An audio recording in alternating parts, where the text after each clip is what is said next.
don't think any of us are interested in seeing a love triangle between Aang, Katara, and Sokka. Sorry, Aang, Katara, and Zuko. I hope between not Aang, Katara, and Sokka.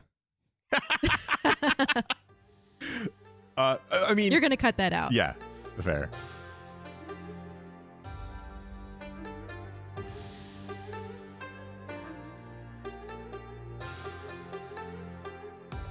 Hey everyone, and welcome back to yet another exciting, entertaining, spectacular, I hope, episode of Avatar, the podcast.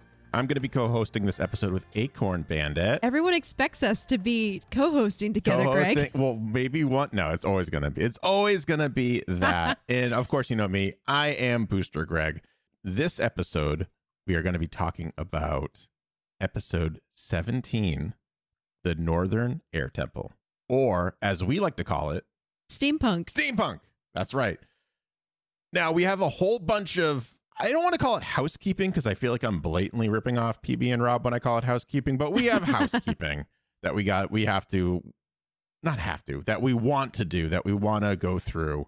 We have 3 important things that are happening or have happened recently. If it makes you feel any better, we call it housekeeping in the Dark podcast too. Okay. So it's housekeeping. I'm going to call it hut-keeping. No, that feels weird. Hut-keeping. You're trying to make it Avatar-y. Going to call it minding over Prince Zuko. No, I'm not calling it that. We'll figure it out. What we'll call it later. In these orders, we have the first ever Appa Pin giveaway winner to announce. Dun, dun, dun, dun. We have a little bit of an announcement for our YouTube channel. Yep. And we're going to talk about what kind of happened with Netflix and Avatar, The Last Airbender series. That there news that shook the world. Yes, that the news that made its way all the way back to us numerous times. So let's start with something happy, Let's start with the right? good stuff. Let's do it. All right. I've never done this before. I don't know how it works. I think I'm just going to yeah, you do it. I haven't either. I'm excited. Okay. So we are using Gleam. Yes. If you've entered, you know that we're using Gleam. Just to, I guess, say for the record, Gleam uses random.org to pull its winners, which has been known to be the most accurate random generator. So I'm going to go over here and pull our first winner live. I stopped breathing. I am holding my breath for whoever gets this. I hope that she can pull a winner quickly.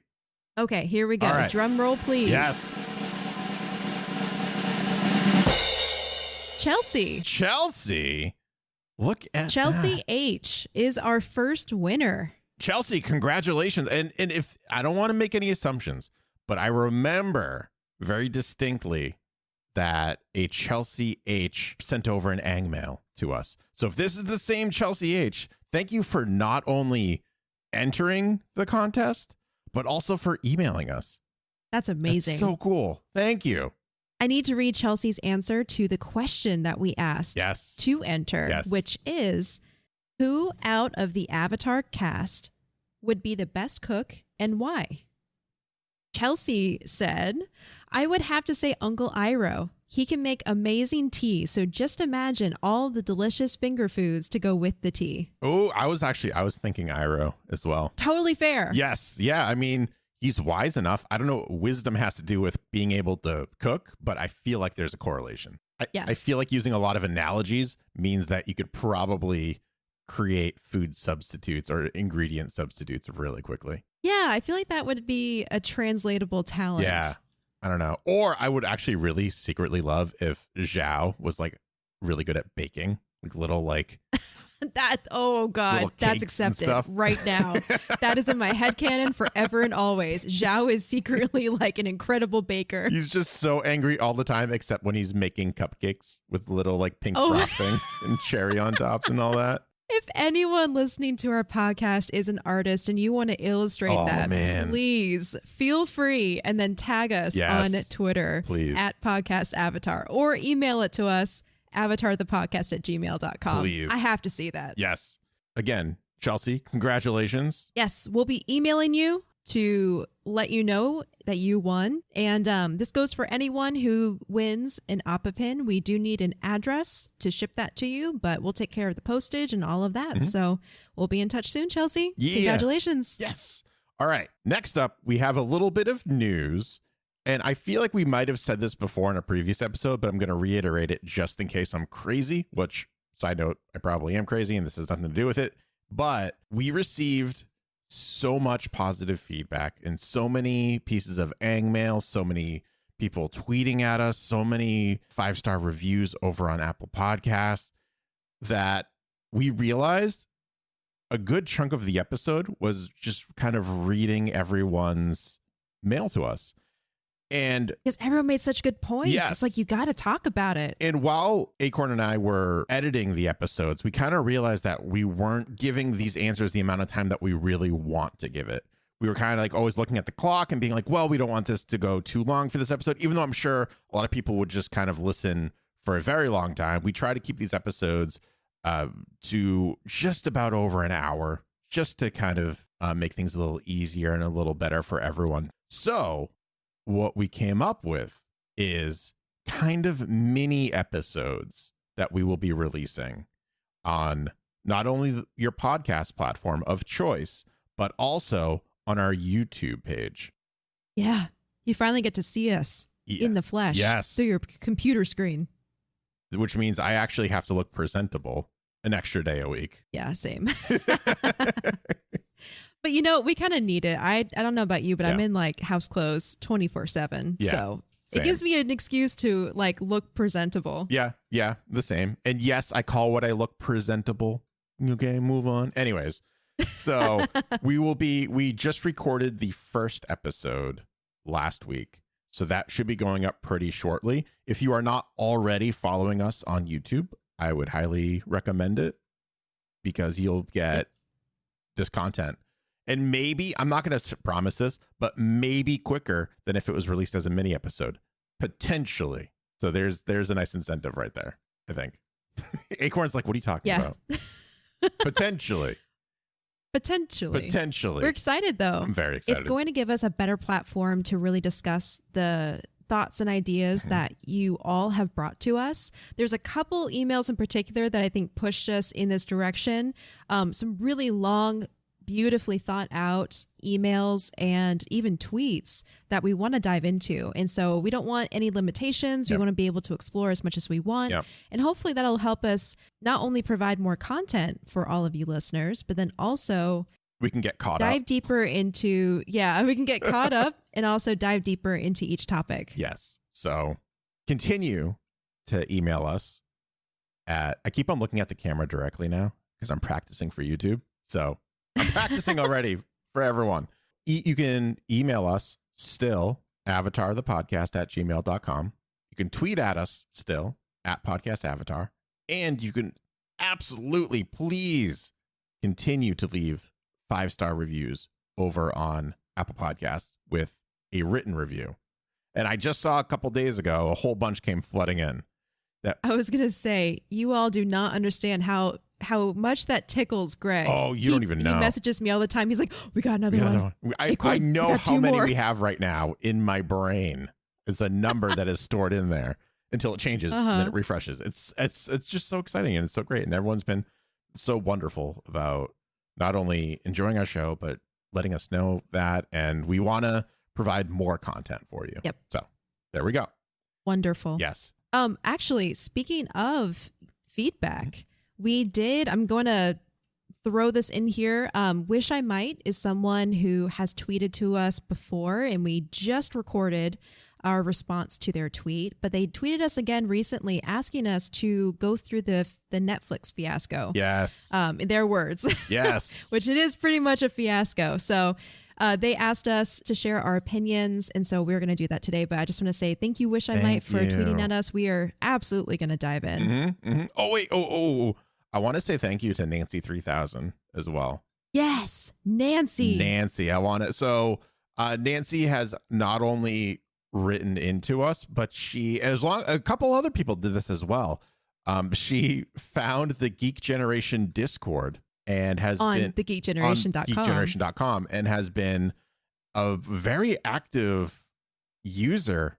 They call user, I don't know, Discorder. I don't know what it's called. She's been very active on Discord, especially in the Avatar, the podcast channel. So that's exciting for us because we get to directly communicate with someone who listens to the podcast and is a part of the Avatar, The Last Airbender community. We're also honored because I think Nancy said that this is her first Discord experience. So we're honored. Thank you. So cool. I had so much fun. I got so excited. That like made my day. So thank you again. Okay. Now, are you ready to talk about Netflix? Let's talk about Netflix. Let's talk about Netflix. Oh boy. So by the time this airs, I think it's been about a week since the news came out, but we're going to discuss it.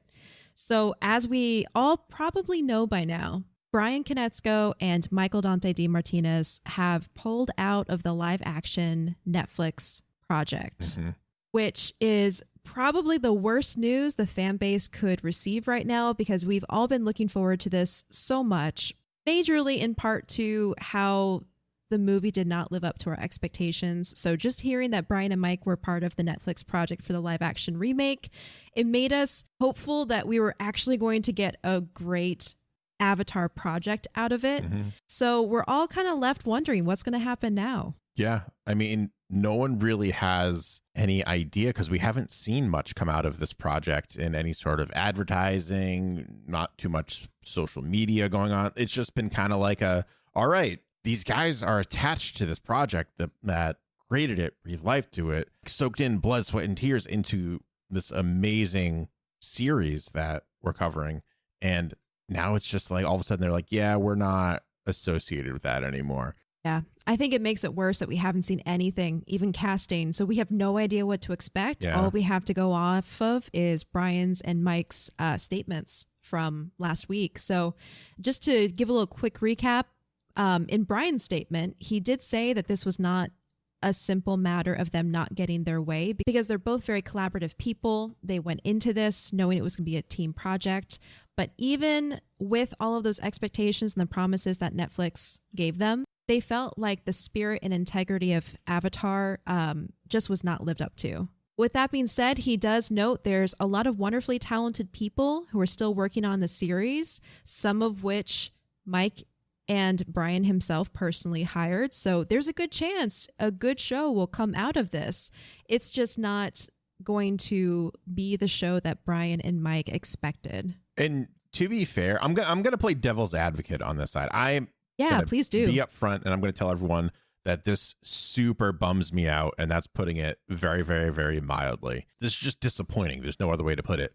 However, the Umbrella Academy has been a huge hit for them, and that very loosely follows the original source material. I actually do not enjoy the Umbrella Academy comic books. I read the first graphic novel, or the first collection, and I couldn't do any more.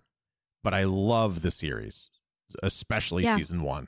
So we could get something that, while is different, is still amazing.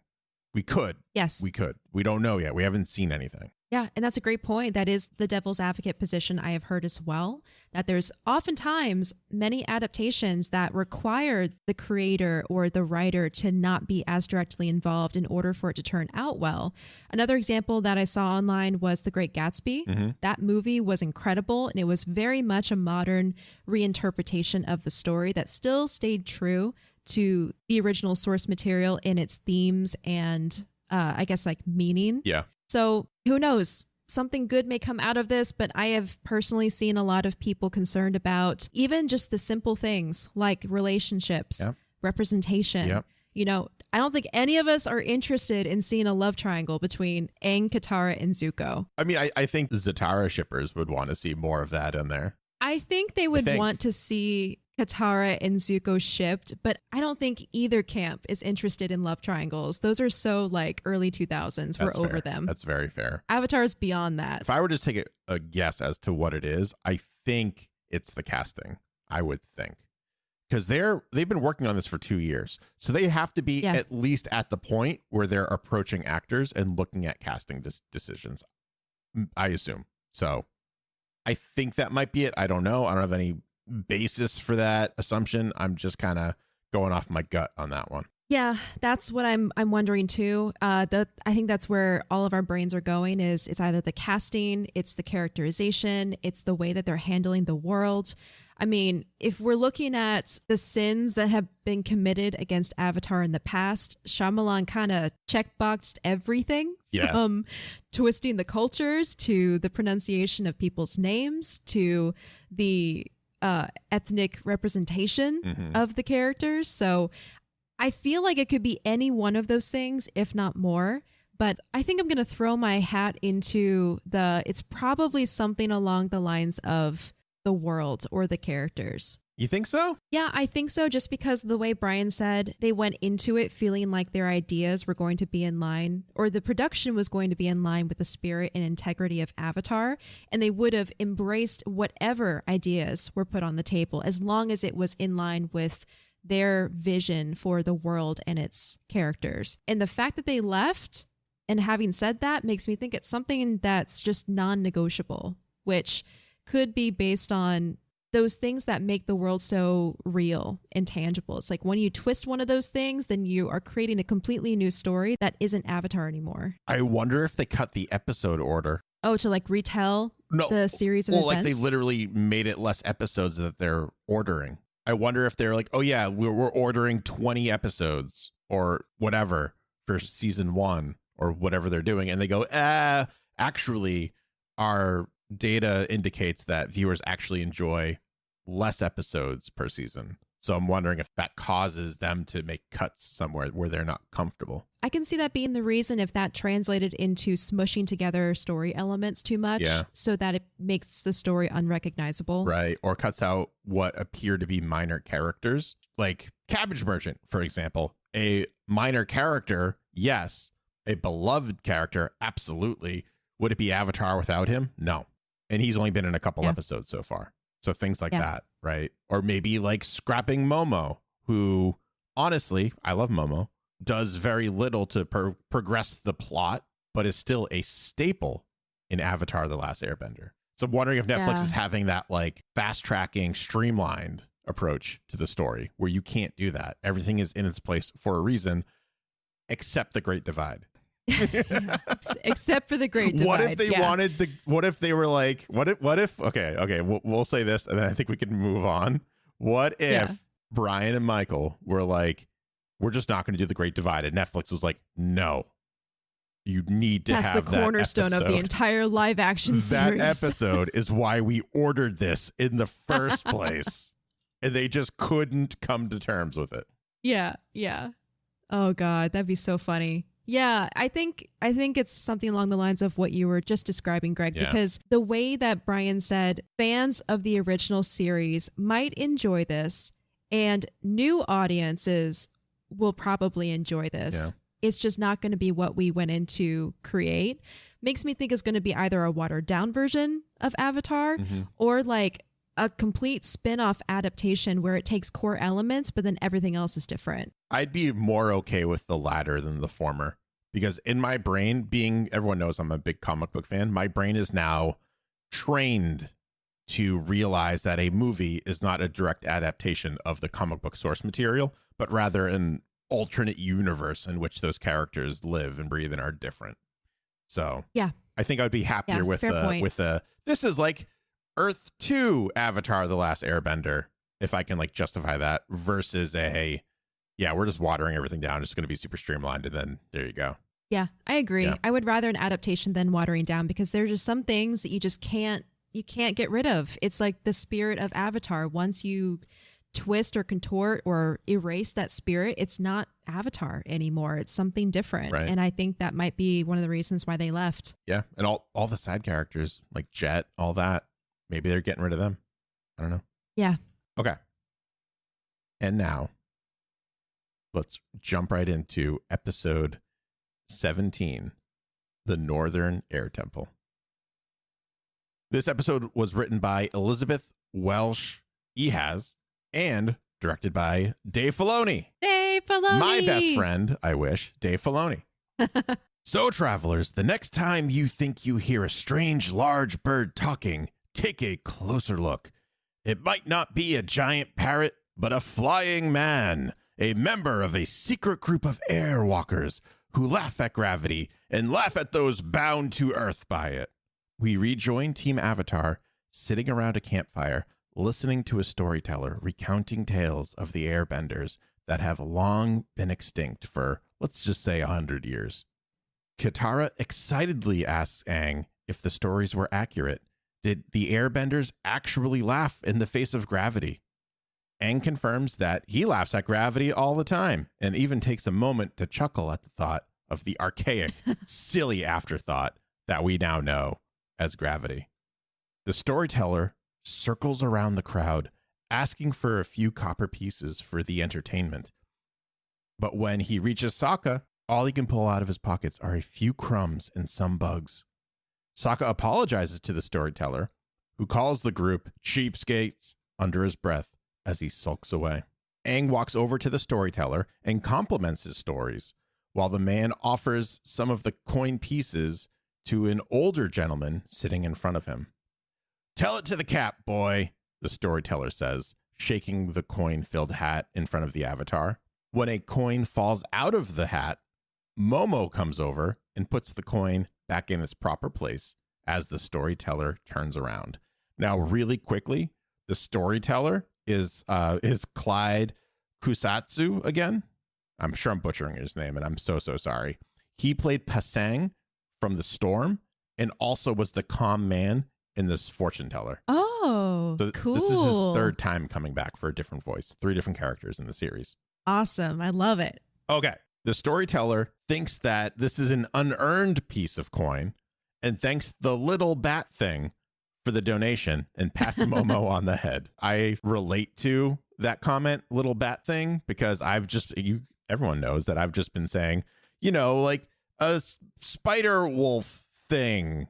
And every episode. So if I'm anyone in this universe, I'm probably the storyteller.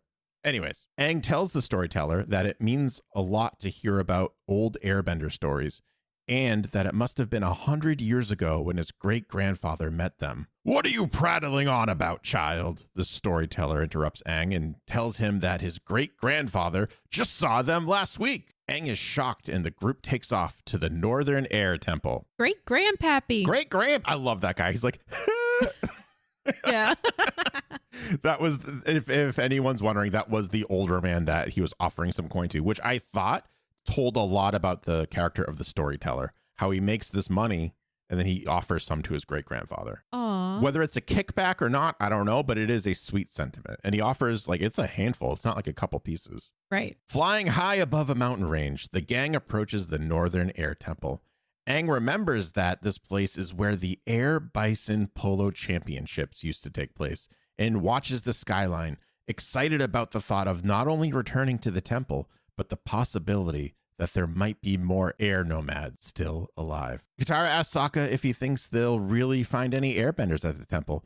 I love this part. Sokka asks if she wants the truth or if she wants him to be like her. "Are you saying I'm a liar?" Katara folds her arm. She is obviously getting a little cross. You're welcome, because she crosses her arms with her brother. That one goes out to our UK fans, because I think that's a more of a UK term, getting cross with someone. Right? Yeah, maybe. I don't know.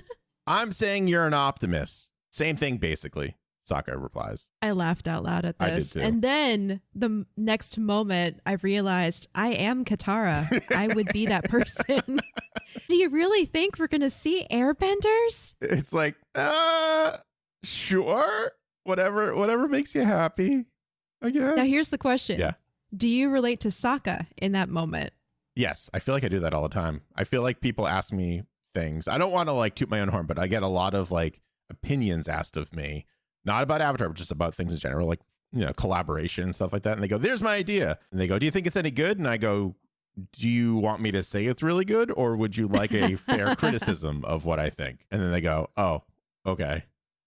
Yeah, okay. And then I usually go, no, it's good, but, and then I offer the critique or the whatever they're asking for. But yeah, more often than not, I'm just kind of like, "Do you want me to lie or do you want the truth?" Yeah. Yeah. Anyways, before the argument can erupt, Aang sees a bunch of quote unquote airbenders flying around the temple. As they approach, Aang's smile fades away as he realizes those are not airbenders. Aang notes that those people are not airbending, and you can tell because they have no spirit in their movement. Suddenly, a boy flies over Appa and the gang, laughing as he swoops and glides away. I don't know, Aang. That kid seems pretty spirited, Katara points to the boy who is freely gliding, seemingly without a care in the world. Aang smirks. It's almost like a devilish grin. I say smirks, but it's really like a mischievous, devilish, like little grin that he has going on, and follows the boy on his glider. While Appa and the siblings are surrounded by other gliders, one of those newer gliders gets in Appa's way, which causes him to jerk suddenly, almost knocking Katara and Sokka off Sky Bison. Oh, no. We better get to some solid ground before it finds us, Sokka tells his sister, and Appa lands at the temple. By the way, really quickly, I appreciate more Jack's work as Sokka when I read the lines and I don't deliver them. I deliver them at like a 10% capacity that Jack does. Right? I appreciated him a lot, but like now as we're doing the show more and more and I'm getting more ambitious with my write-ups and trying to be a voice actor, I'm like, wow, this is why you get paid the big bucks, pal. He does a really good job. Yeah, it's awesome. Yeah. A note about Aang's smile. I had that moment too where I saw it as kind of like an echo of his younger self. Yep. When he lived at the temple and he would get into games or fun or contests with the other little monk boys. It was very reminiscent of that. It was almost like he saw the opportunity to show off with airbending as something he would have done when he was younger. And so he was like, I know what this game is. I'm going to play. I didn't think about that, but now that you mention that, that's all I see now. That's all I can like headcanon. That's really cool. Yeah. Yeah. A note about the temple, too. I read that Brian and Michael were never totally satisfied with the look of the Southern Air Temple, but luckily they had an opportunity to improve on it when the story takes them here to the Northern Air Temple. The designs and vistas turned out much more dramatic and impressive, as we can see, because the temple was designed as part of its natural surroundings, and it fits harmoniously with nature on those huge rocks.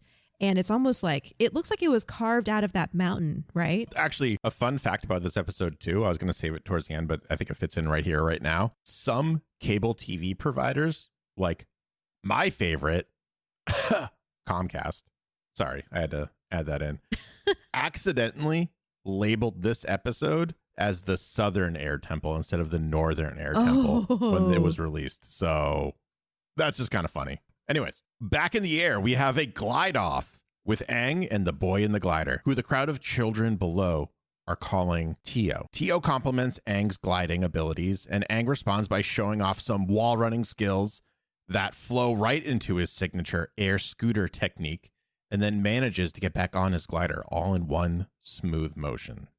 Now, Tio is voiced by Daniel Simonis. I'm sorry if I'm butchering that. Now, Daniel hasn't been in too much. What I recognized was Entourage, who was in an episode.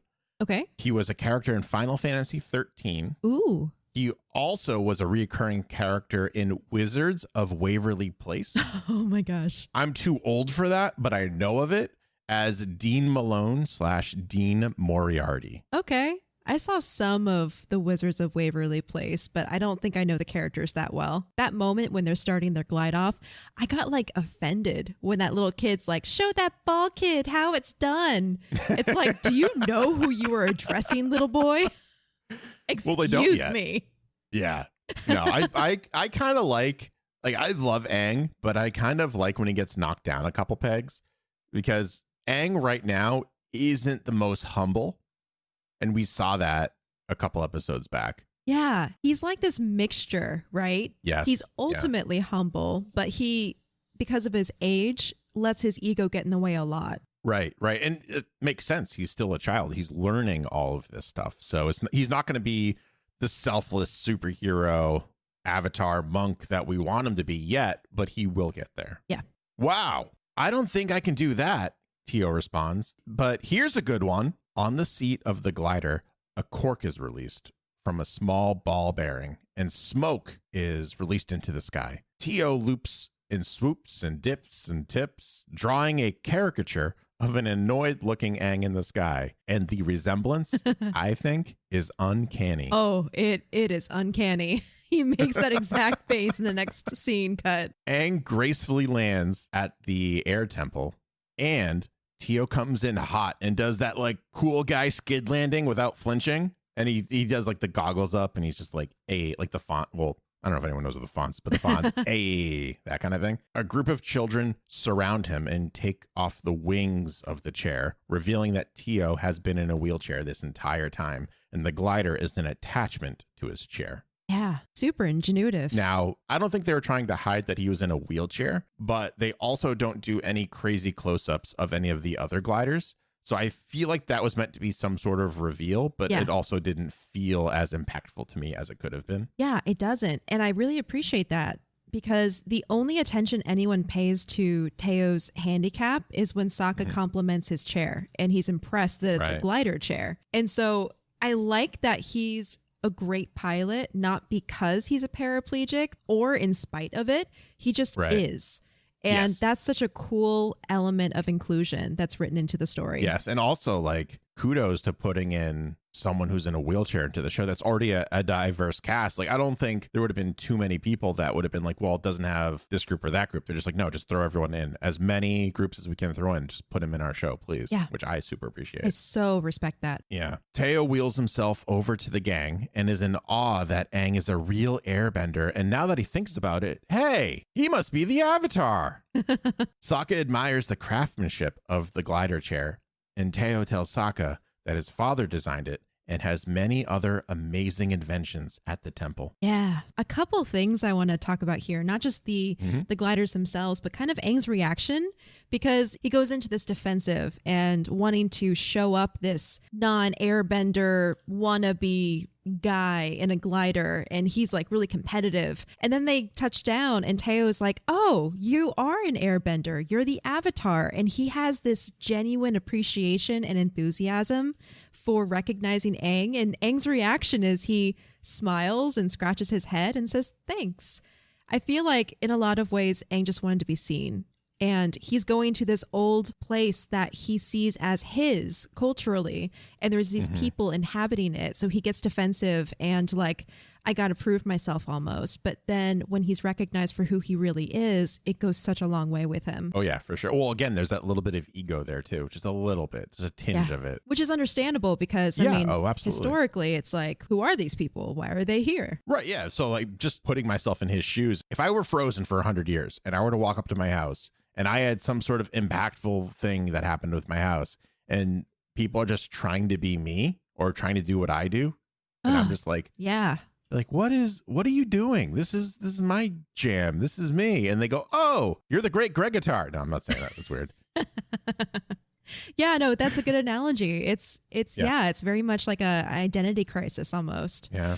So the gliders, I learned, I didn't know this. I learned that the first gliders are thought to have been invented by a multi-talented Chinese innovator known as Lu Ban. He was referenced as the Asian Leonardo da Vinci, which I think is kind of weird because he could just be an inventor on his own, but whatever. Lu Ban was a Chinese structural engineer, inventor, and carpenter during the Zhou dynasty, around 500 to 400 BC. He supposedly invented a piloted kite that could stay aloft for many hours and up to as long as 3 days. When I saw the gliders, I actually thought of Leonardo da Vinci, though. Yeah. Doesn't that suck? Yeah. Leonardo da Vinci was not in 500 to 400 whatever BC, and is just another example of how, whoever gets the most attention in history ends up being the originator of something, even if there was someone else who did it better or did it before. Anyways, as the group walks into the air temple, Aang can't help but look in almost horror and disbelief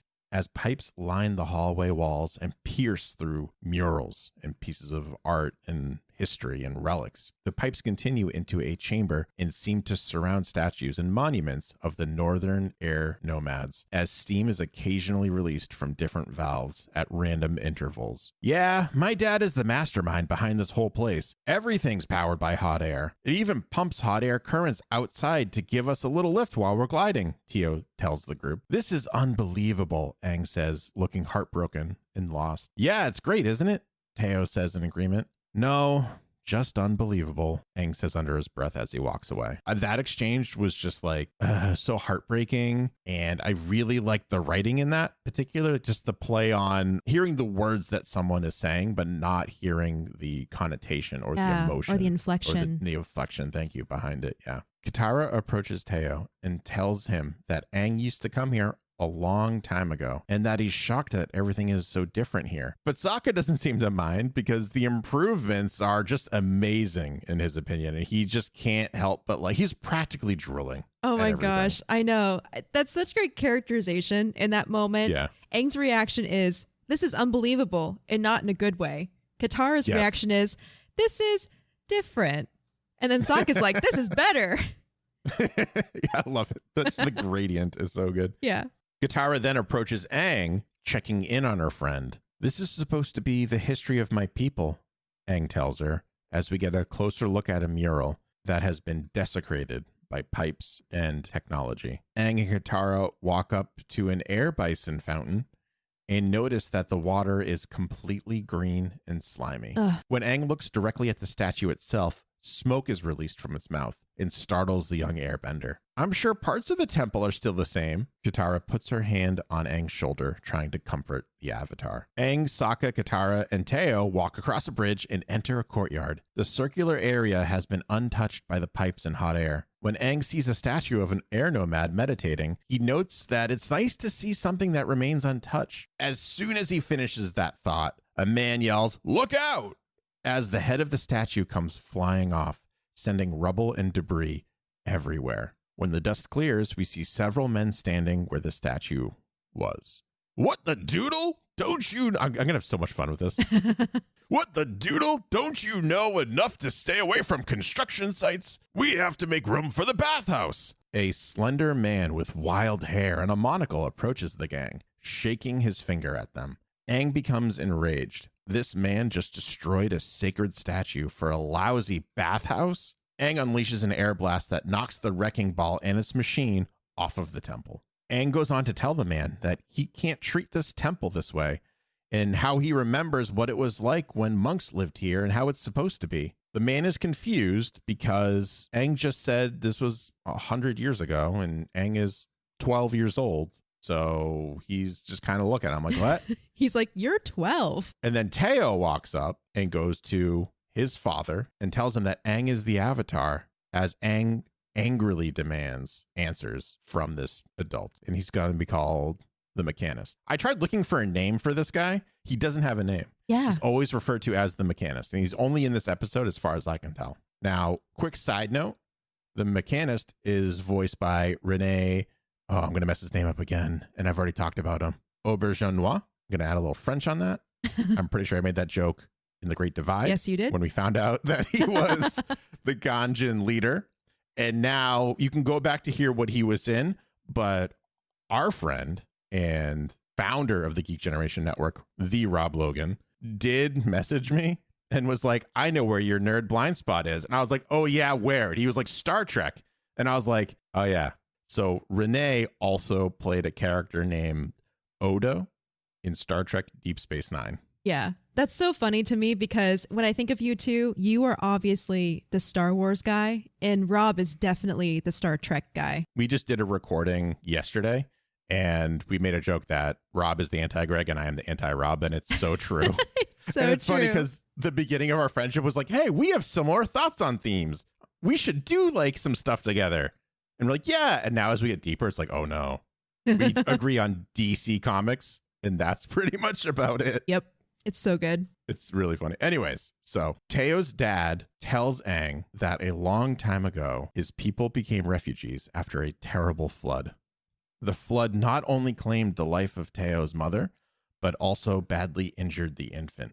And we assume this is how he got in a wheelchair. Yeah. They needed somewhere to rebuild and were lost until they came upon the air temple. They couldn't believe that such a beautiful place was left unoccupied. The Mechanist saw the murals depicting people who could fly and found some of the old gliders lying around. This gave him an idea.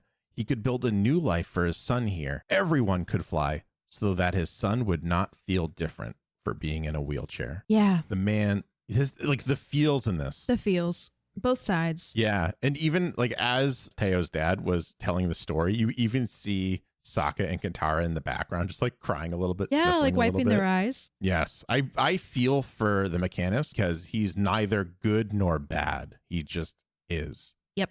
So the mechanist then tells Aang they are just in the process of improving the temple. And isn't that what nature does? Improves upon what is already there?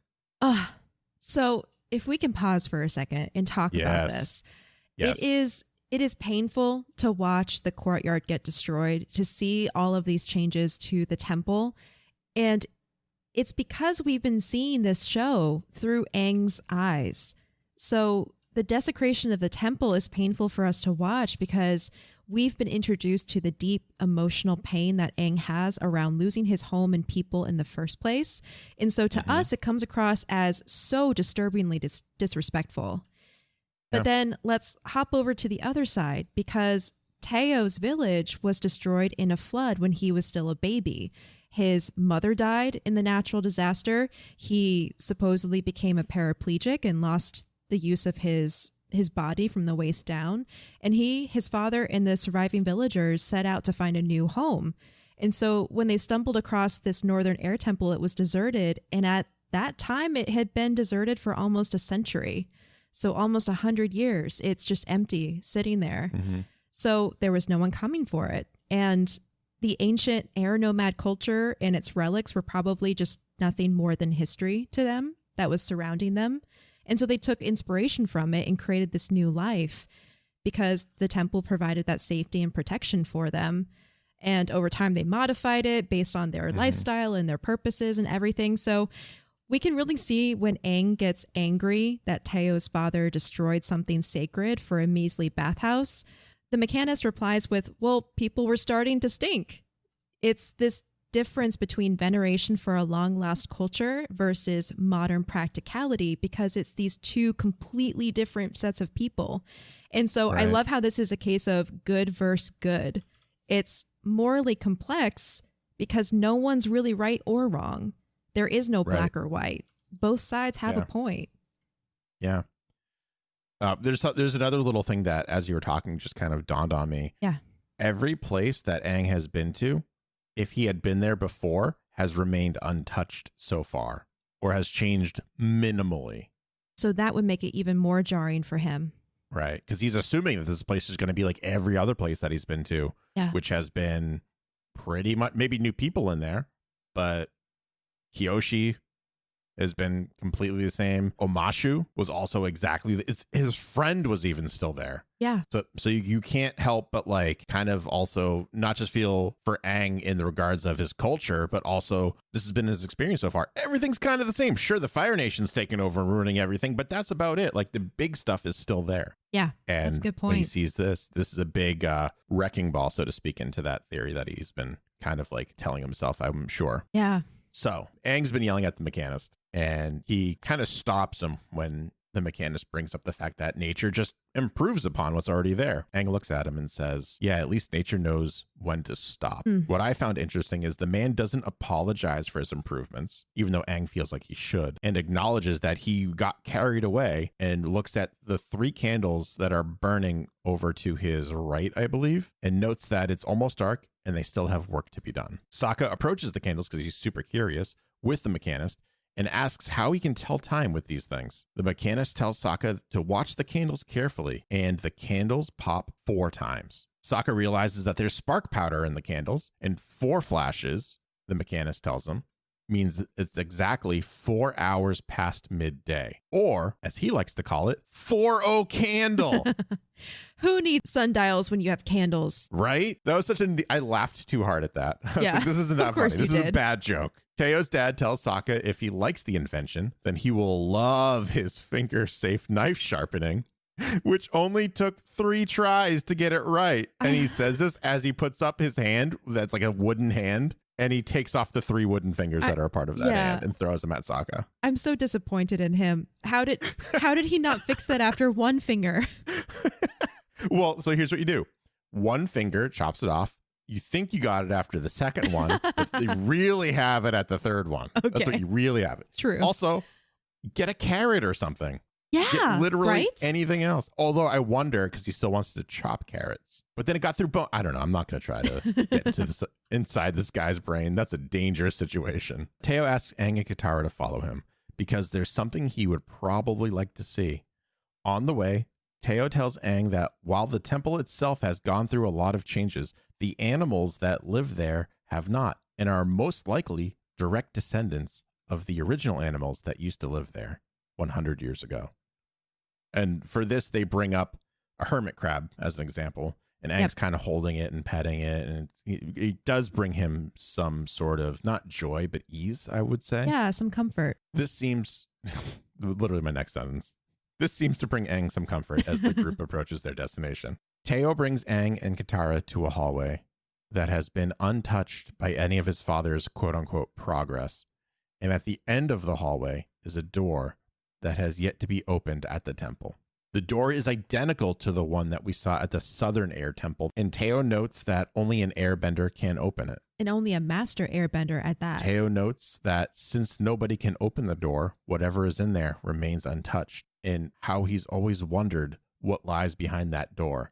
Now, I don't know about you, Acorn, but when this door was presented, I was like, how has his father, the inventor of the uber successful finger-safe knife set, not found a way to get into this door? Off the top of my head, I'm thinking fans. Yeah. So when you first saw it, you were thinking, how has this mechanist not gotten in here? Yes. That was the like, if you can't get through the door, you could probably get through another way. Right. You can make a new entrance. No, see, pretty easily. My reaction was a Katara reaction, which is, oh, good, there's a place that hasn't been desecrated by these invaders. I was like, Teo definitely doesn't know this has happened yet. So Aang tells Teo that he won't open the door because he wants the last part of the temple to stay the same as it was. Teo is a little disappointed, but completely understands, and tells Aang that he only wanted the airbender to know that there is a piece of the past preserved beyond those doors. Oh man, him saying that to me shows that Teo has a good heart, because it's interesting that he never apologizes for what they did to the temple, but he does try to give Aang comfort and empathy whenever he can.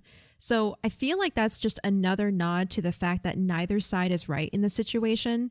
The writing and the story does not pit us against one group or the other. We're just presented with this complicated situation. Right. And it also kind of illustrates how two sides can have conflicting perspectives, but still work together and respect each other, which I think is such an important lesson. Yeah. And I also think it's very telling of Teo's character that he doesn't assume people will do things for him. Yeah. His father developed a new technology for him to not feel left out. And Teo is not in any way entitled or has gotten into an entitled train of thought with that kind of life. Yeah. So he's still kind and understanding and wanting everyone to feel accepted. And doesn't, push anyone to do something, even though it's something he super wants. Yes. There you go.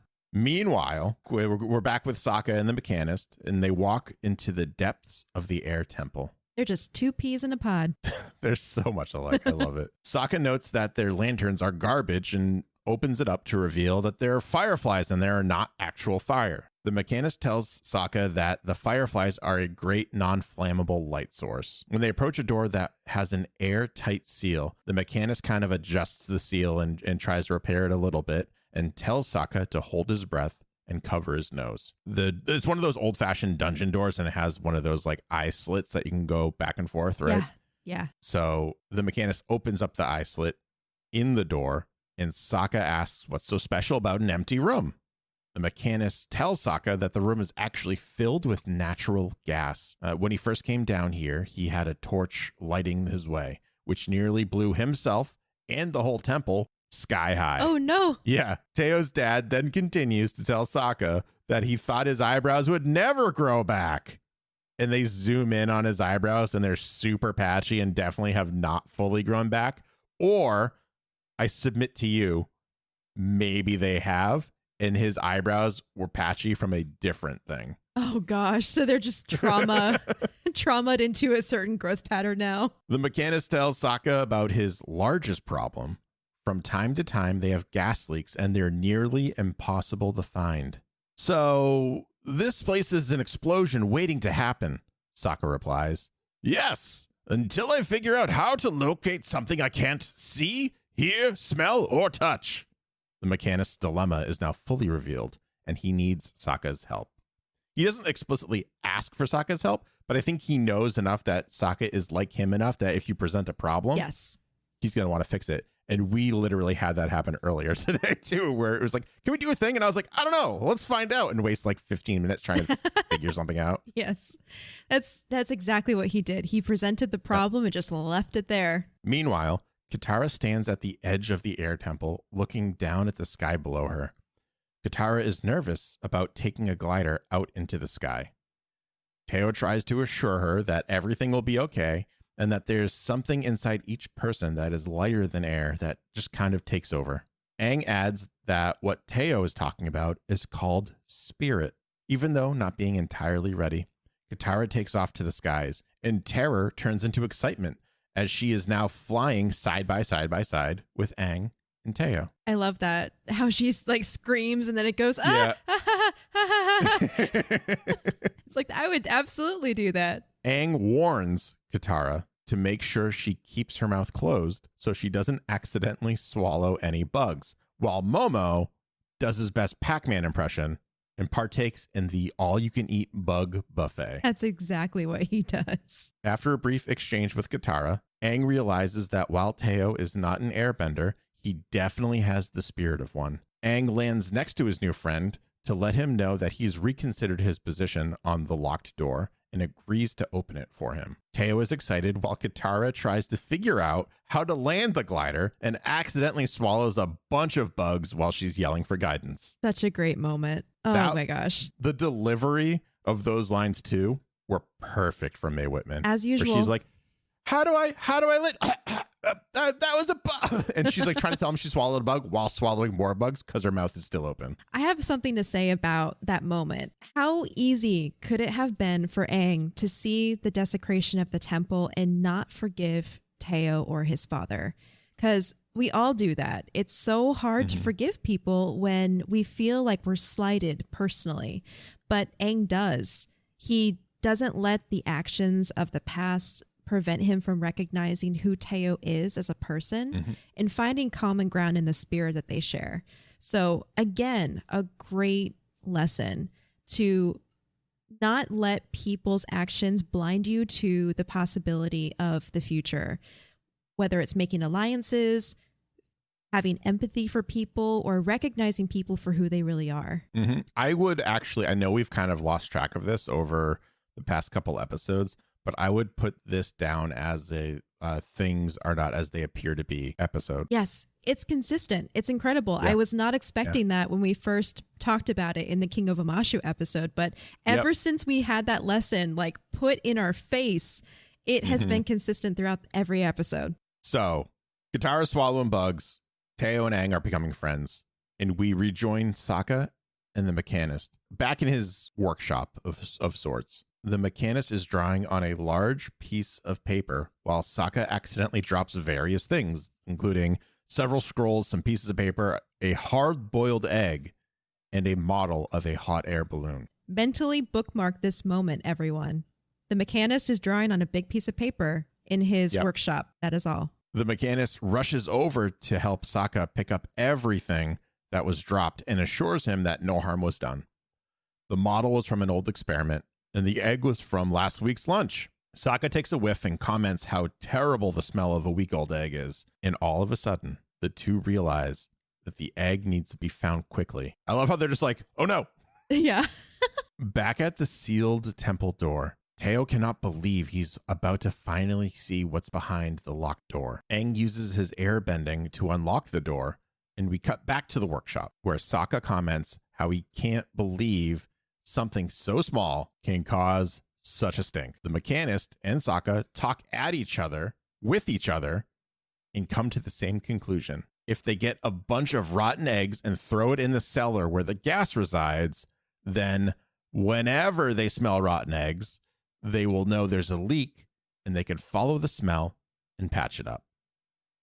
Suddenly, The bell rings, and the mechanist comments that something is wrong. I feel like the only thing missing from that scene is a lantern on the wall to symbolize the light bulb going off over their heads. Literally this boop going on. Yes, I agree. Like in Winter Solstice Part 2, Avatar Roku, when Sokka has the idea for how to blow up the door. Yeah, exactly. So now we're back with Aang, Katara, and Teo, who walk into the once locked chamber and see the room filled with new weapons for the Fire Nation. Dun, dun, dun. You don't understand. He says it not like that, but I like doing that voice too much. The mechanist runs in, but it is too late.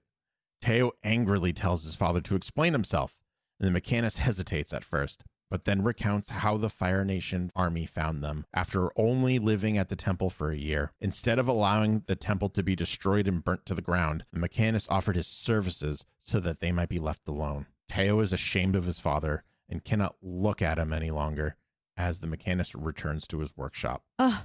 What a scene. You're making weapons for the Fire Nation. Okay, bad guy. No, the Fire Nation is blackmailing me. I'm making them to keep us all safe. Oh, okay, sympathetic guy.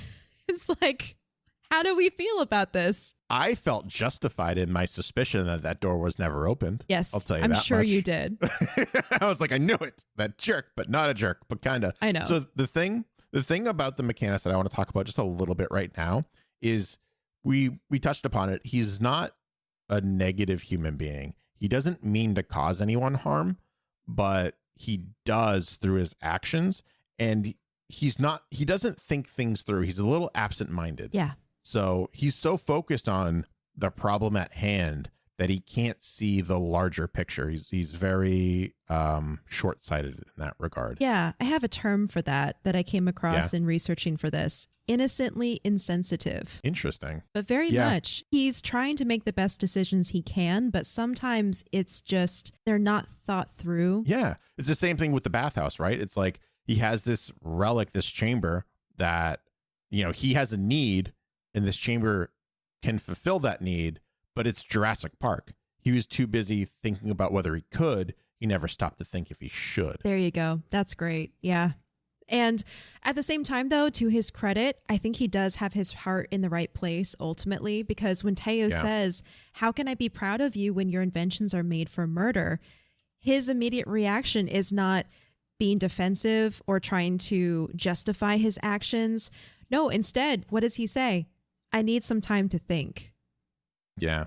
So I feel like that's the proper response when you're put on the spot for doing something bad. It's, oh boy, let me go think about this and decide what I want to do next. So yeah, like you were saying, so the mechanist returns to his workshop and kind of follows him, kicks down the door, and it's just kind of like, he's kind of almost a bully at this point. He's being very brash. Yeah. Yes. Yeah. And Aang is kind of like, when is the Fire Nation going to return? And the mechanist tells him that it's going to be very soon. If he doesn't deliver the goods, essentially, the temple will be destroyed. And that's when he's playing with this model balloon. It catches on fire and falls to the ground. The mechanist quickly puts the fire out. And that's when Teo kind of comes in and is just like, how can I be proud of you when your inventions are used for murdering and killing and destruction? This is, I think when you said this, it's also super interesting. The mechanist says, I need some time to think. I feel like when he gets overwhelmed, he just wants to think it all through and figure out how to get himself not overwhelmed. Yeah. His answer for these situations is like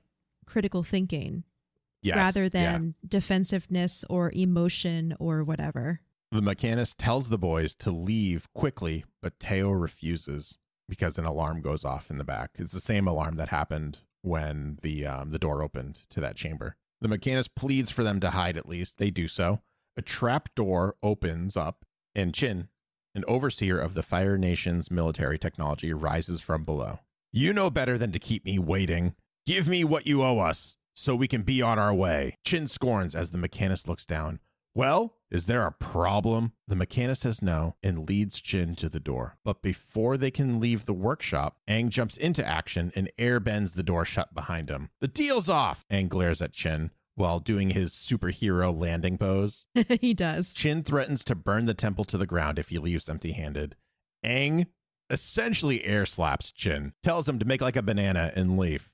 It's a joke for everyone. You're welcome. I was about to say, he didn't say that. What? He didn't say that. He didn't say that. He was just like, get out of here. and Chin notes that the destruction of the temple is now on Aang's head. Chin takes his leave through the trap door, and Aang airbends it shut. Awesome. So, yeah, I like how quickly Chin was to brush this responsibility off on someone else. Yeah, our actions are going to be your fault because you're not doing what I want you to do. That's very telling of the Fire Nation, at least military state of mind. Yes. It's not our fault. You're making us do this. We want everyone to be peaceful under our rule, and you don't want to be ruled that way. That's on you. Wow, smells like totalitarian regimes. Yay. Not really. I learned, so partly why I know Chin is in a couple episodes is because I looked him up, and he is the war minister for the Fire Nation, which is an important member of the Fire Lord's cabinet.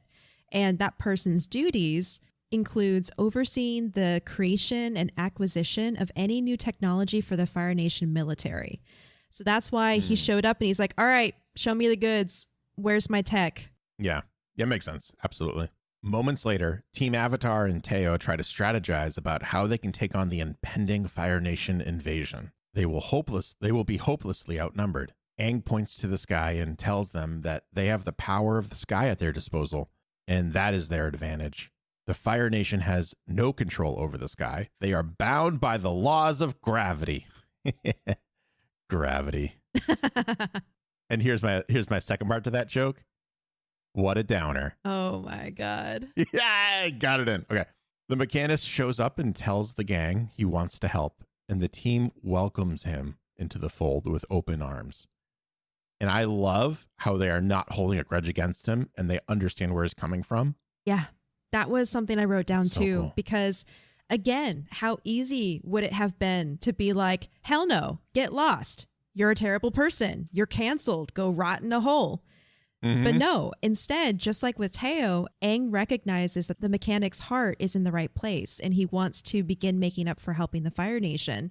And so Aang is focusing on the solution with him, not on the differences or past actions that separate them. Right. It's so cool just to see this higher mentality, this taking the high road of I'm not better than you. You're not better than me. I'm the Avatar and you're just some guy tinkering with inventions, but we're still people. And you made a mistake, and I acknowledge that. Let's move on. It's also reminiscent to the teachings of Buddhism, and it reminds me a lot, again, of that one book I mentioned, God, forever ago, the Book of Joy, written by the Dalai Lama and the Archbishop Tutu. In it, they talk about the 8 pillars of joy, and one of them, forgiveness, reminds me a lot of this, because I wrote down, forgiveness does not mean we forget. It does not mean we do not respond to the acts or not see that the perpetrator is punished. There is a difference between the actor and the action, the person and the thing they have done. We take appropriate counteraction to stop the act. We respond to the wrong with clarity and firmness while not losing sight of the humanity of the person. Which I love because it separates the person from the action. You know, everyone deserves forgiveness. Everyone deserves understanding. But that doesn't mean that we ignore their actions or we don't respond to actions that harm others. Right. So I feel like Aang is pretty much taking that route of forgive and see the redeeming quality in the person, you know, the spirit of Teo. Dude, I don't know. It's complicated with the mechanist because he did wrong, but he did so against his own will. And you could argue, like there are 2 options there. You do it or you don't. And you don't do it. You are, I guess, technically taking the moral higher ground, but then you're also losing a home for not only you and your son, but also for all the other people that were a part of his town or village or whatever it was. So I think in that way, it's kind of appropriate that they found the air temple because they are now nomads. Yeah, these people are nomads and they found a temple that were once inhabited by air nomads. Yeah. So essentially now at this point, the Fire Nation has made themselves visible. They're here.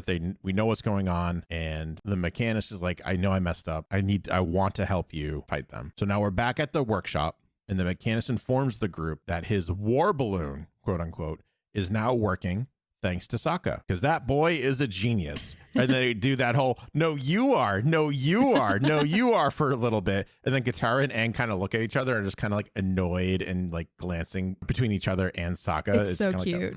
The main problem was that there was no way to control how high the balloon could go, or like to have any control over the balloon whatsoever. So what Sokka did was he added a cap on top of that balloon, which will allow you to release the hot air, which causes the balloon to fall to the ground. And when they put the cap back on, it'll go back up, which is, fun fact, exactly how hot air balloons work for us. Yeah. On that note, many of the mechanist's inventions are inspired by real life. People told time with grooved candles before clocks, though they probably didn't use gunpowder. I think that's a creative license that was taken. Hot air. Yeah, because he's so destructive with his technology. Yeah. Hot air balloons have similar vents to those proposed by Sokka. Sokka and the mechanist's idea of adding the scent of rotten eggs to the gas to identify the source of the leak is also similar to the real-world process of adding ethanethiol to the otherwise odorless LPG to make it detectable to humans. LPG is just gas. Okay. By the way, if anyone's wondering, it's just gas. It's like, it's got a super scientific name, but it's literally gas. Yeah. So like if your home is heated by gas or you use it for your stove or whatever, that's what we're talking about. So cool. Yeah. That was one of the things where I was wondering is like they have the egg and they came up with this and I was like, that's like the real world. Yeah. I know this. So Sokka and the mechanist inform the group that they have 4 types of bombs at their disposal: smoke, slime, fire, and stink. EU. Sokka and the war balloon are nowhere to be found as the Fire Nation army approaches. They cannot wait any longer, so the new inhabitants of the Northern Air Temple take to the sky on their gliders and retaliate with their arsenal. The plan appears to be working so far as Aang causes an avalanche on the troops, which is really cool. He like kind of does this airbending like glide across, and it just all that's, I love that scene so much. Yeah, the snow falls on top of their heads. And you don't feel bad because they're Fire Nation troops. Yeah, exactly. It's actually like, I do get a lot of those like feels of when you're watching a World War II movie and it's like, oh, well, those are Nazis, so who cares? Like they did a very good job at kind of keeping that mentality for me anyways, but I've seen nothing but Nazi similarity between the Fire Nation from day one. Right. And I don't think it's been a surprise from anyone from me. We've got them on the run. We need more slime, Aang yells as they grab more bombs from Katara, who is safely riding Appa above the clouds just out of sight, which is really smart. So the temple is higher than the clouds. So what they do is they hover just above the clouds, and that's where their ammunition lies. When they need more, they just pop up and pop back down, which causes like a loss of visibility from the Fire Nation, so they can't really see what they're shooting at. Yeah. Which is like, I was like, geez, this is amazing plan. Smart. You think this was Sokka's plan? Mr. Idea Guy? It does feel like a very Sokka plan, like very well thought out and like kind of just that right amount of crazy. Yeah. Because as we are going to find out literally seconds later, the Fire Nation is just like, we don't need to aim at anything. We can just shoot towards the mountain. And these harpoons with chains at the other end of them are almost hitting Appa and Katara. So Appa has to kind of like fly away and take evasive action. And he is luckily unharmed. But these chains have tanks attached to the other end of them. And now the tanks are spider tanks. Not really, but they're just like Spider-Man. They're climbing up the side of the mountain, which I think this is how they got to the Southern Air Temple, but I can't tell. I've been thinking about that, and I want to say one of our Aang mails mentioned this. This is kind of a reveal for how the Fire Nation lays siege to the air temples. I would imagine, so I'm kind of torn because in the air temple sanctuary, we see wheels with these spikes on them. Right. So it makes me think the mechanist is the one who designed these tanks, which means they wouldn't have had it 100 years ago. But maybe they had something similar. Or there's a line that's delivered a little bit later that makes me think of something else. Because I do agree. I think that either A, that didn't actually happen 100 years ago. It happened maybe 50 years ago. And that would make sense that Monk Gyatso could still be alive, and how like something like this tank could exist. Because I think 100 years ago, tanks didn't exist yet. Or number 2, they had similar things without the tanks. They just kind of harpooned their way up the mountain and were climbing it. Yeah. Like just the troops were. Or they had the tanks that were available. I'll say number 3 a little bit later. But there's a third one. It's coming up. So the slime bombs do seem to be effective against the tanks as they continue to fire upon the temple. What's really cool about the tanks is the guns are firebending. So there's little windows that let the troops firebend out of, causing, giant fireballs and explosions, which makes them super susceptible to the slime bombs. Very true. So Aang lands in the middle of a group of tanks and airbends them away. And they're pretty much just like on their back, so to speak. So they're upside down. But then the cockpit, which is super cool, just turns right side up. So it doesn't matter which way the wheels are facing, as long as it's up or down. They can just adjust the cockpit, so to speak, of that tank and continue the assault. Those things are unstoppable, Katara yells. But Teo recalls his father tinkering with the tanks before and remembers that the counterbalancing system relies on water. This is what I was talking about. The mechanist did not invent the tanks. He only improved upon them. So they could have existed 100 years ago, which seems kind of far-fetched to me. Yeah, a little bit. It's possible. And the father probably developed the counterbalancing system, if we're honest. Like, he's pretty ingenious like that. Hearing this, Katara gets in close to the tanks and turns the water in the tanks to ice and is able to take the wheels off of one of them and then puts the other one on its side, rendering it useless. Aang and Katara look on as 8 more tanks approach. But it's Appa to the rescue as our favorite air bison jumps down and knocks over 2 tanks as Aang and Katara jump on his back and they fly away. The 2 friends look down at the battlefield and they see that the Fire Nation army is still approaching with more tanks and troops. We're out of bombs, Teo tells Aang and Katara as they land. Come on, Sokka, where's that war balloon? Katara wonders out loud, and as soon as she does, the war balloon takes flight and you have that super triumphant music that happens, and it's loaded with its own arsenal. Sokka notes that they are not being attacked, and the mechanist points out that the Fire Nation insignia is on the balloon, so they probably think that the balloon is one of theirs. Sokka takes the opportunity to unleash a surprise attack and throws everything they have at the encroaching forces. More tanks and troops approach, but they have run out of bombs. Wait a second, do you smell that? The mechanist points out the rotten egg stench, and Sokka is finally able to identify where the gas is coming from or leaking from. Without wasting another second, Sokka detaches the engine from the balloon, noting that despite the mechanist's protest, it's the only bomb they have left. Sokka tosses the engine into the source of the gas leak, and the giant explosion puts an end to the assault on the air temple. The remaining foot soldiers retreat as the crowd cheers. That was one giant explosion. It was so big. I'm surprised the temple didn't topple off the mountain. Like Michael Bay wishes he had an explosion that large. Right? We're going down, Sokka yells as the war balloon is reverse team rocketing is what I call it. So it's like plummeting into the mountains below. Aang jumps into action, and Sokka is able to use a grappling hook to attach to the airbender's glider, and the 2 are brought to safety as the balloon sinks into the clouds below. Back at the temple, Aang tells the new inhabitants of the air temple that he's glad that they all live here now.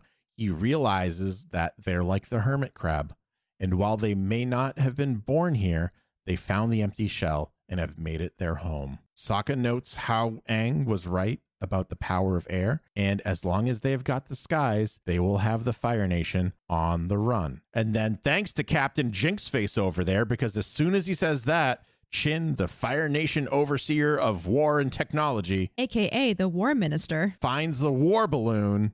It's funny how the war minister would find the war balloon and acquires it for the Fire Nation. This defeat is the gateway to many victories, he says. And the drums go bum, bum, bum. At least in my head. They did something else, but that's what they did in my head. And that is the episode. Oh my gosh. One of the few that doesn't end with them flying on Appa into the sunset. It actually ends on an ominous note. Mm-hmm. I do want to point out that if you have a set of the DVDs, you may already be aware of this, but there is a commentary that goes along with this chapter 17 that is run by D. Bradley Baker, the voice actor of Appa, Momo, and the other creatures of the Avatar universe, as well as Benjamin Wynn, who is the sound guy for the track team. And it's a really fun conversation. In it, I learned some funny things, like Benjamin's mom started sending him all these like silly toys every Christmas. And it turns out he used every single one of them on the show for some sort of like sound effect. Yeah. That's funny. I like that. And also, I learned for the first time that Benjamin Wynn and his partner, Jeremy Zuckerman, between the two of them, they make up the whole track team for the show. They created the ending outro music, which I love. It's the one that's like very percussion based and it has like chanting. Yeah. He said that they did this Balinese monkey chant for it. And that's him and Jeremy's vocals along with Jeremy on the flute, which I thought was so fun. They did such a good job. They did a really good job. It's really cool. So now that we've gotten through the episode, I have to know, Acorn, who is your MVP? Man, it's tough. It's actually really tough. I kind of want to say Teo, but then I also kind of want to say Sokka, you know? Mm-hmm. Because Sokka's ingenuity is what, again, gets them out in the end. He's able to provide that design-saving element for the hot air balloon. He comes up with the stink solution with the mechanist. But then also Teo is such a beautiful example of humanity in this new culture. Yeah. And he's almost like the tie between the old and the new, because even Aang says he has the spirit of an airbender, but then at the same time, he has all of these elements of the new culture and the technological aspect. I think it's Sokka. I think that this episode was, while not one of his episodes necessarily, it was definitely written in a way to let him shine a little bit more. Right. He is surrounded by benders, and that only continues to happen. I feel like their friends that they acquire are mostly just going to be benders at this point, and he isn't one. So they really have to kind of find a way to make him stand out that doesn't involve superpowers, so to speak. So what they do is they make him a brilliant mind, and not just with strategy, but with technology and inventing and just kind of all around just like an intelligent, a street smart individual, not necessarily book smart, but street smart, I would say. Yeah, for sure. So when I really have to sit down and think about it, it's going to have to go to Sokka, because while Teo is, I think, a great force, a great character in this episode, it's really Sokka that puts the pedal to the metal and comes up with those life-changing or story-driving solutions. All right. So now this is the real toughie, because I have no idea what I'm going to say. The moral of the episode. It is tough, but since I have my notes in front of me from the Book of Joy, I'm going to just pull from there. Do it. When we accept the present, we can forgive and release the desire for a different past. Yep, that's a good one. And kind of an extension of that thought is so many of the causes of suffering come from our reacting to the people, places, things, and circumstances in our lives, rather than accepting them. I'm going to steal from Jurassic Park. Go for it. And I'm just going to say, just because you can do something doesn't mean you should do something. Perfect. Think about your actions and not just how they help you, but how they could help or impact in a positive or negative way someone else. Great. All right. And that's going to be all of the time that we have for this week. And I know before we do our final wrap up, I know Acorn wanted to talk about something really quickly. Yeah, after discussing this episode, I do think it's necessary to bring awareness to the plight of the real world culture that partly inspired the air nomads. Because a lot of what we saw here was the desecration of a temple, of a long lost culture. But we do have a culture in our world that currently needs help, because the country of Tibet was invaded by China in the 1950s and has remained one of the most repressed and closed societies in the world.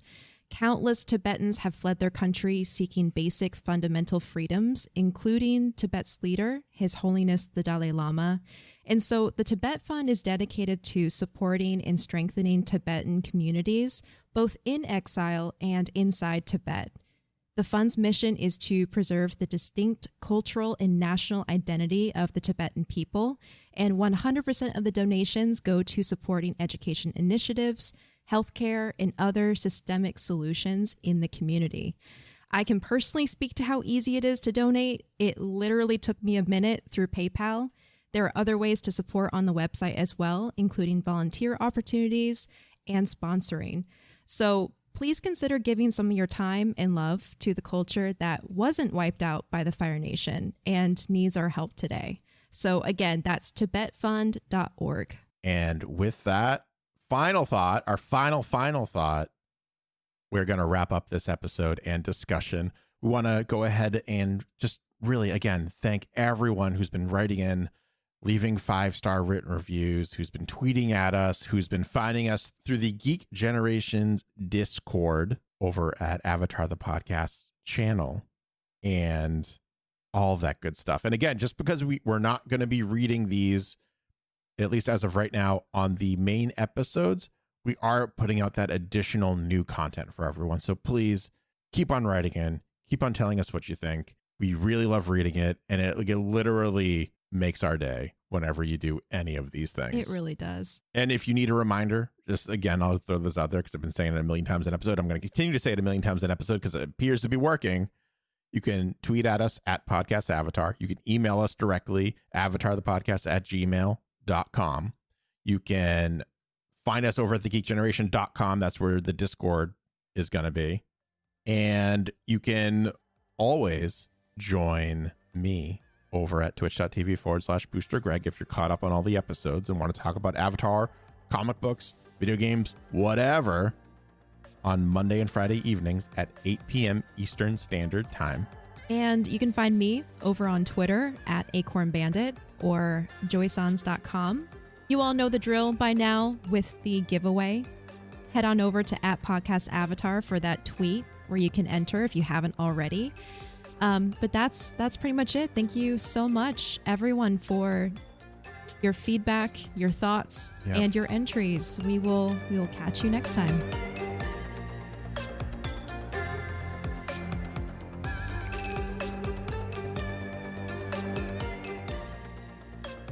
Avatar, the podcast, is a proud part of the Geek Generation Network. Remember to check out all of our podcasts at thegeekgeneration.com.